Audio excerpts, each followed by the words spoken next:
তার কলব হলো কাফের, আল্লাহ ছাড়া। এই আল্লাহ ছাড়া হৃদয় ব্যক্তিরা যদি যত বড় বক্তা হবে, যত কোটি মানুষ তার মাহফিলে আসবে, সব মানুষগুলো গোমরাহ হয়ে যাবে। ওমান আরাদান যিকরি ফাইনা লাহু মাইশাতান দানকা ওয়া নাহশুরু ইয়াওমাল কিয়ামাতি আমা। এবং ওই সমস্ত মানুষ তার কলবে জিকির না থাকার কারণে হাসরের ময়দানে অন্ধ হয়ে যাবে। এবং নবীজি বলছেন মাসালুল্লাযী ইয়াসকুরুল্লাহু ওয়াল্লাযী লা ইয়াসকুরুল্লাহু মাসাল হাইয়্যি ওয়াল মাইয়্যিত। যে ব্যক্তি জিকির করে সে জিন্দা। জিকির মানে আল্লাহর ইসমে আযমের নাম আল্লাহ।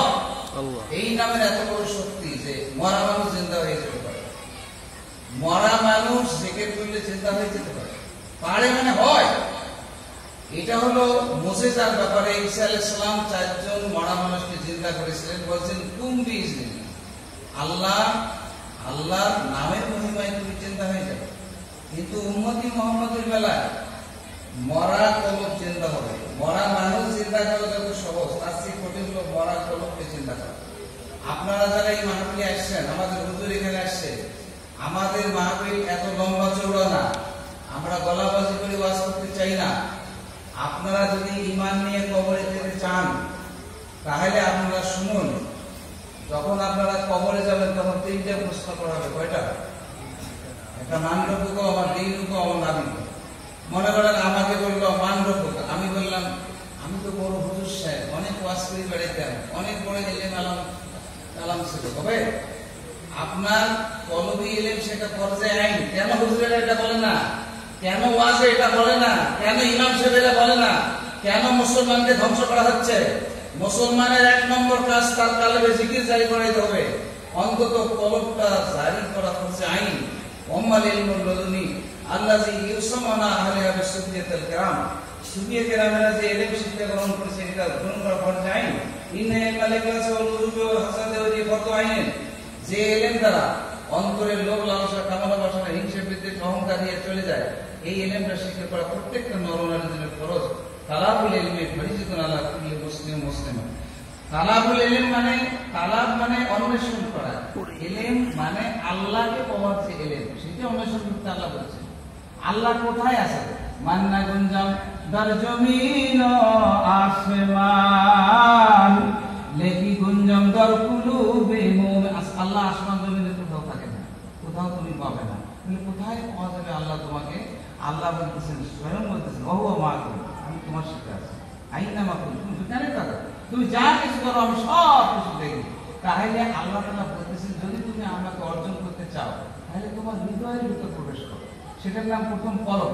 আমাদের ইমাম মুজাদ্দিদ আল-কাশানি রাহমাতুল্লাহ বলেছেন আমার এই তরিকার 7টা কদম। প্রথম 5টা হলো কলব রুসের ভাবে আকবার।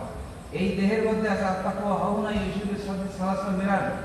যে এই তাকওয়া বক্ষের মধ্যে আছে। যদি এই কলবের মধ্যে আপনি জিকির করেন ফাসকুরুনি আসকুরুকুম, আল্লাহ তাআলা বলেন যদি কলবে জিকির করো, এই শব্দটা আল্লাহর আরশের অনেক উপরে শোনা যায়।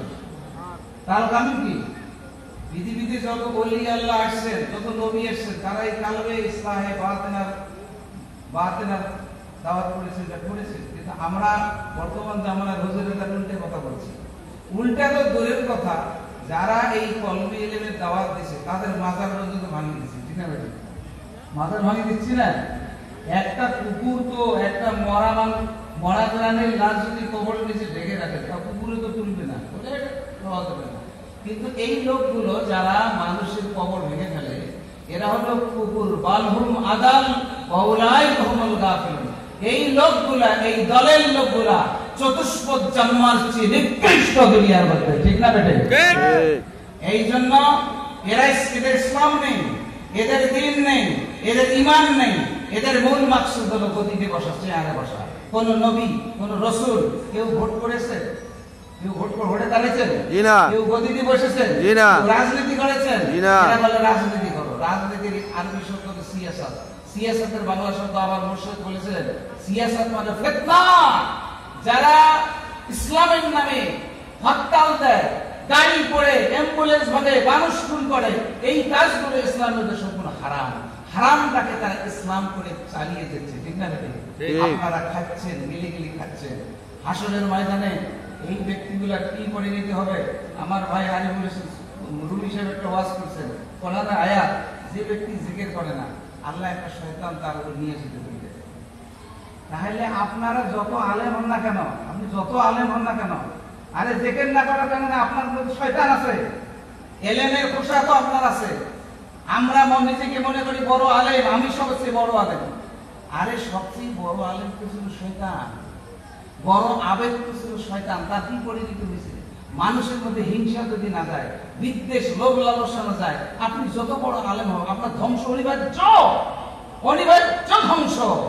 ইমাম আবু হানিফা রহমতুল্লাহ তিনি মুরিদ হয়েছিলেন, ইমাম শাফি মুরিদ হয়েছিলেন, মুহাম্মদ বিন হাম্বল মুরিদ হয়েছিলেন, ইমাম জাফর সাদিক মুরিদ হয়েছিলেন, আবু বকর সিদ্দিক রাদিয়াল্লাহু মুরিদ হয়েছিলেন। আপনারা মুরিদ হওয়ার বিরুদ্ধে ফতোয়া দিয়ে বসেন, অথচ আল্লাহ তাআলা কোরআন পাকে বলছেন, হে আমার রাসূল, নিশ্চয়ই যারা আপনার কাছে মুরিদ হচ্ছে, বায়াত হচ্ছে, তারা আল্লাহর হাতে বায়াত, আল্লাহর হাত আপনার হাতের উপর। এখন আপনারা এখানে যারা আসছেন, এই মাহফিলে আমার সংক্ষিপ্ত কথা শেষ, যে আমাদের হুজুর আমাকে 10 মিনিট কথা বলতে বলছেন। মূল কথা কি? যদি কবরে জিজ্ঞেস করে মান রব্বুকা, আপনি কি বলবেন? বলেন কি বলবেন? যে আমি নামাজি ছিলাম, 5 ওয়াক্ত নামাজ পড়ছি রে, না রোজা করছি, হজ করছি, না না। সবচেয়ে বড় ইবাদত হলো জিকির করা, বলা জিকরুল্লাহ আকবার। কেউ কেউ ফতোয়া দেন কোরআন শরীফ পড়া জিকির, এটা আল্লাহর বিশেষ জিকির। সূরা মুজাম্মিলেও আছে, ওয়াজকুর ইসমা রাব্বিক ওয়াতাবাত, হে আমার নবী তুমি আল্লাহর নামে জিকির করো। এই জিকির ইসমে আজমের জিকির ছাড়া কলবের পর্দা খুলতে পারে না, শয়তানও পালাইতে পারে না। আমাদের হুজুর এখানে আসছেন, আমরা অল্প কথায় বিশ্বাসী। সেটা হলো আপনি যখন কবরে যাবেন, আপনার এলেম কালাম, আপনার ধন দৌলত সন্তান কোনো কাজে লাগবে না, শুধু কলবে সেলিম, মানে অন্তর শুদ্ধ করতে হবে। এই কাদাতুল্লাহ মানজা আল্লাহ কোরআন পাকে বলছেন, সোজা কথা, তুমি যদি অন্তর শুদ্ধ করে আসো তাহলে তুমি নাজাত পাবে। কারণ বেহেশতের মধ্যে হিংসা বিদ্বেষ লোভ লালসা নাপাক জিনিস নাই, ওইগুলো এই দুনিয়াতে পরিষ্কার করে ফেলতে হবে, নাহলে দোজখে যেতে হবে। দোজখে কঠিন, এটা হাদিস না, আমার সংক্ষিপ্ত হাদিস সহিহ। আবি সাঈদ আল-খুদরি আন-নবী সাল্লাল্লাহু আলাইহি ওয়াসাল্লাম قال يدخل الجنة الجنة أهل النار ثم يقول له أحدهم كم قال مثقال حبة خردل من ঈমান। ঈমান কলবের মধ্যে থাকে, এই এমন এক ব্যক্তিকে দোজখের মধ্যে ফেলে দেওয়া হবে, দোজখে জ্বলতে জ্বলতে জ্বলতে যখন ঈমানটা বাহির হবে তখন তাকে বেহেশতে দেওয়া হবে। তাহলে ভাই বলেন তো ঈমান কোথায় থাকে? জোরে বলেন কোথায় থাকে? কলবে। জোরে বলেন কোথায় থাকে? কলবে। আমরা কলবে এলাম, আমাদের সমাজে চর্চা আছে। আমরা ছোট্ট একটা ক্ষুদ্র দল হাকিমাবাদ থেকে আসছি, এই গৌরীপুর ভাই বোনদেরকে আমরা এই তরিকার দাওয়াত দেওয়ার জন্য। যে বহু ওয়াজ শুনছেন, এত ওয়াজ শোনার দরকার নাই, বহু ক্লান্ত হয়ে গেছেন, ক্লান্তি বাদ দেন, তরিকা গ্রহণ করেন, মুরিদ হন, জিকির করেন, মনের থেকে হিংসা বিদ্বেষ লোভ লালসা সব দূর হয়ে যাবে। বলেন সুবহানাল্লাহ। এখন কি এই মুরিদটা হওয়ার দরকার আছে না? নাই? আছে। বলেন আছে? আছে। যদি বলে এই মুরিদ জিহাদ জিহাদ জিহাদ চাই, লাগিলে জিহাদ আমি নাই, জিহাদ ঠিকই আছে, কিন্তু যখন জিহাদ লাগি গেল তখন আমি পালাই, ঠিক না বেটা? বড় জিহাদ কোনটা বলেন তো? বড় জিহাদ কোনটা? নফসের সাথে জিহাদুল হাওয়া, জিহাদুল আকবার। আরে অস্ত্র দিয়ে জিহাদ করছি, কলবের চেয়ে জিহাদ বড়। কেন? খাজা মাইনুদ্দিন চিশতি রহমাতুল্লাহ অস্ত্র নিয়ে আসেন নাই, বিনা অস্ত্রে 90 লক্ষ বিধর্মী মুসলমান হয়েছে, মানেন নাই? আর আজকে থেকে ফিলিস্তিনে কত লক্ষ লোক অস্ত্র দিয়ে কিছু করতে পারছে না, তার মূল কারণ হলো কলমে ইলম নাই। আমাদের হুজুরদের মধ্যে নাই, আমাদের বক্তাদের মধ্যে নাই, আমাদের ইমামদের মধ্যে নাই, আমাদের দেশের মধ্যে নাই, এগুলো বন্ধ হয়ে গেছে। এই জন্য আমরা ক্ষুদ্র একটা আমার দল, আমাদের হুজুর এখানে আসছেন হাকিমাবাদ থেকে, ওনার নেতৃত্বে আমি আপনাদের বললাম, যদি এই খাস মুজাদ্দিদ দিয়ে তৈরি মুরিদ হন, মাত্র 40 দিনে কলব জিন্দা হয়ে যাবে। গ্রহণ করতে রাজি আছেন? জি। বলেন রাজি আছেন? জি। জোরে বলেন আছেন? জি। সবচেয়ে বড় জিহাদ হলো নফসের বিরুদ্ধে জিহাদ করা। সবচেয়ে এই নফসকে যদি পরাহত করতে না পারেন তাহলে সওয়াবের ফজিলত নয়তো বড়। নফসের ষড়যন্ত্রের সঠিক পদ্ধতি, নফস যে ষড়যন্ত্রকে আপনাকে ধ্বংস করে দিচ্ছে, এটা নিবারণ করার জন্য, এটা শিক্ষা অর্জন করার, মানুষ হওয়ার জন্য। যে ব্যক্তি কলমে ইলম জানে না সে মানুষ না। ওই